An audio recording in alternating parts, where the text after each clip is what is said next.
The show opens up with our 27-year-old main character, Xiao, who is stuck in a busy life. After a hard day's work, she talks to her best friend and learns about an upcoming high school reunion. Coincidentally, on that very day, her former class monitor, Yang, is also throwing a birthday party. Xiao's best friend tells her that it's her chance to reconnect with her old crush, Yang.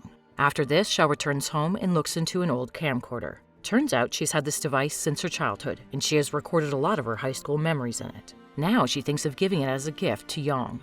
In the next scene, an excited Xiao dresses up for the party in a beautiful white dress. But when she reaches the venue, she realizes that her dress resembles the uniform of the female waitstaff.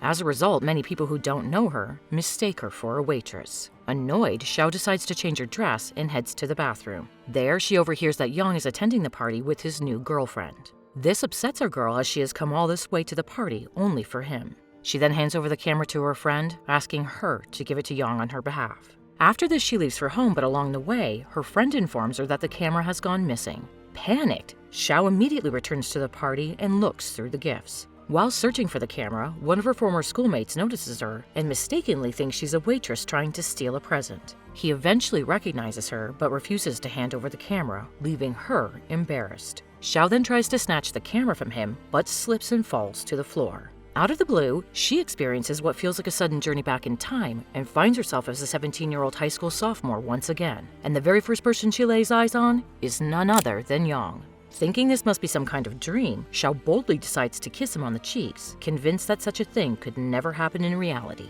But unfortunately, their teacher catches them in the act, and they are swiftly taken to his office. Here too, Xiao only half listens, convinced it's part of her dream. She hastily jumps out the window to wake up in reality. Unfortunately, she gets injured and ends up in the hospital, with Yang looking after her. Later, he offers to accompany her home, all the while wanting to discuss the impromptu kiss they shared in the corridor. However, Xiao's concerns shift to her present adult life, including her job, parents, and responsibilities. She becomes convinced that the solution to her current situation lies in the camcorder. Hence, she grabs her backpack from a surprised Yang and rushes to her house. However, as soon as she parts ways with Yang, she's right back in the school compound. She makes repeated attempts to leave the school and return to her regular world, but they all fail. Xiao can't believe that it's been 5 days now, and every time she exits, she winds up back at school. Gradually, Xiao comes to the realization that being around Yang is the key to stopping this time loop, so she brings him to her house under the pretense of giving him a notebook. While Yang waits in another room, Xiao searches for the camcorder. Unfortunately, luck isn't on her side. The camcorder appears to have a dead battery and won't turn on. And when she takes too long to provide Yang with the notebook, he leaves for home, teleporting Xiao to her school once more.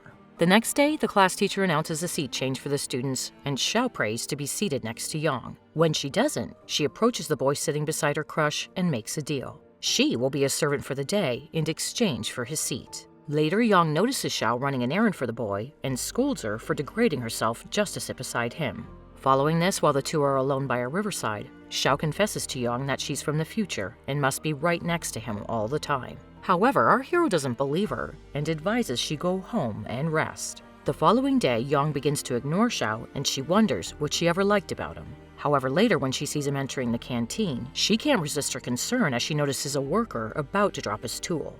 Xiao then jumps on Yang to protect him, and they both end up on the floor with her on top of him. During this time, she notices a bruise on his neck and asks if everything's all right. However, Yang doesn't say a word and simply walks away.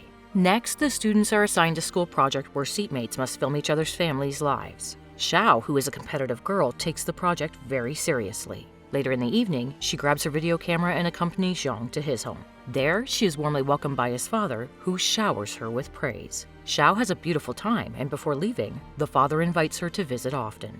Later, while returning home, Xiao realizes she forgot her camera at Yang's place, so she returns to retrieve it. However, Yang's father is less than friendly this time and doesn't invite her in. He informs her that Yang isn't home and has gone to visit his friends. He just returns her camcorder and bids her goodbye. As Xiao walks home, she is puzzled by the idea of Yang having friends, as she previously considered him too antisocial.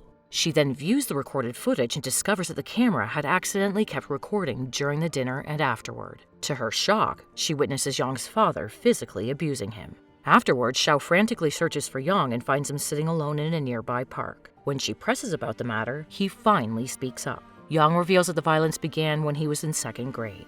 Initially, only his mom suffered the punishment, but then his father turned to him. Yang says that he's counting down the days until he can legally become an adult and leave the city with his mother. The following day after school, Xiao accompanies Yang to his mother's workplace, where she finally agrees to divorce her husband. She makes it clear that there's no room for negotiation anymore. A week later, Yang's mother secures a better paying job in another city, but decides that Yang should complete his schooling at his current school. The next morning, Xiao wakes up in her bed and is surprised to be there. She assumes that Yang must be near and looks through the balcony window. Her intuition is accurate as she spots him outside along with his mother. The two are apparently here to run a place for Yang. Xiao cannot believe that she'll be living with her crush, so she immediately agrees to share her house's empty bedroom with him. The first night after Yang had moved in, Xiao, feeling a bit drowsy, goes to get a glass of water. Surprisingly, the next morning, she wakes up in bed with Yang. Both of them are equally astonished to find themselves in the same bed. Next, we learn that Xiao's parents received a call from her teacher because she isn't performing well in school.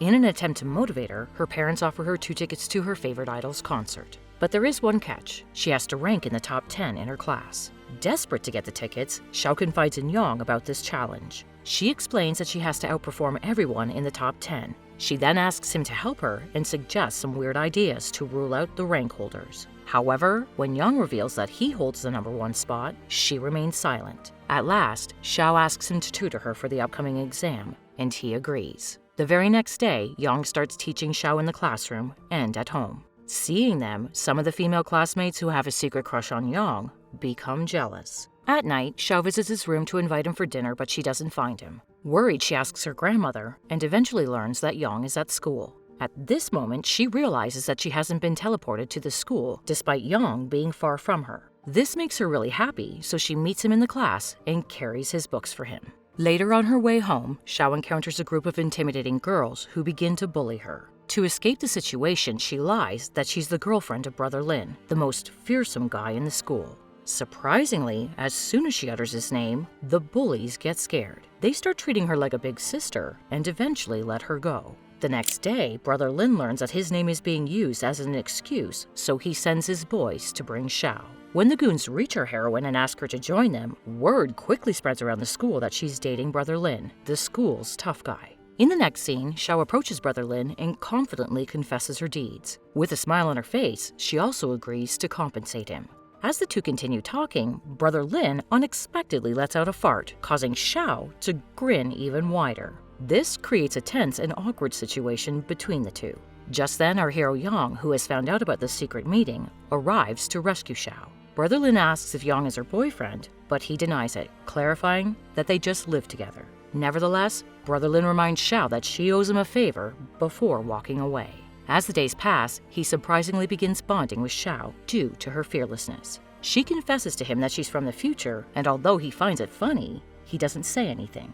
Meanwhile, Yang is seemingly jealous of their growing friendship. One day, Brother Lin approaches Xiao and mentions that he has never been on a date with a girl. Although he acts tough on the outside, he is very romantic and lonely within. He then asks Xiao to be her date for the day so that he can experience the feeling. Surprisingly, our girl agrees to it, much to Yang's dismay. Later that night, Yang is alone in his room, wondering about Xiao and Brother Lin. Right then, his doorbell rings, and when he opens it, Xiao is on the other side. She wishes him a happy birthday with a cake in her hands. This makes Yang very happy, as he realizes how much she cares for him. The next day, Xiao learns that her personal diary is missing. Meanwhile, in her classroom, we see a group of boys reading through her diary and making fun of her time travel stories. Suddenly, Yang enters the room and snatches the diary away from them. He also warns them to stop making fun of her. Later, when Yang notices Xiao and Brother Lin together, he takes her away and tells her that he really wants to believe in her time travel stories and help her return to her real world. This makes Xiao blush as she realizes he has started liking her.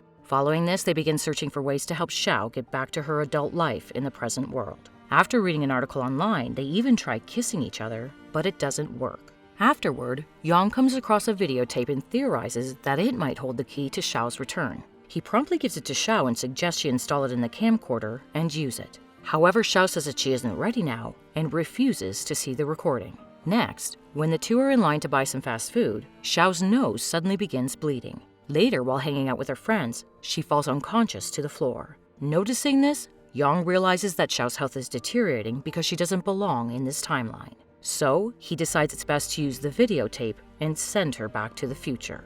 The following day, Yang takes Xiao to a beach to have some private time. When she starts bleeding from the nose again, he quickly takes out the camcorder from his bag and plays it. As soon as he does, Xiao feels disoriented and finds herself in the present. She has returned to the day before the school reunion party. Xiao initially believes that her previous experiences were just vivid dreams, but when her friend reminds her of the reunion and Xiao attends it wearing the same white dress she wore before, it dawns on her that she looks like the waitstaff. At this moment, Xiao realizes that her previous experiences were not a dream. She then tries to inquire about Yang from her friends, but no one knows his whereabouts or has any contact with him. Feeling disheartened, Xiao leaves the party and heads towards the beach. There, she remembers the last time she was together with Yang.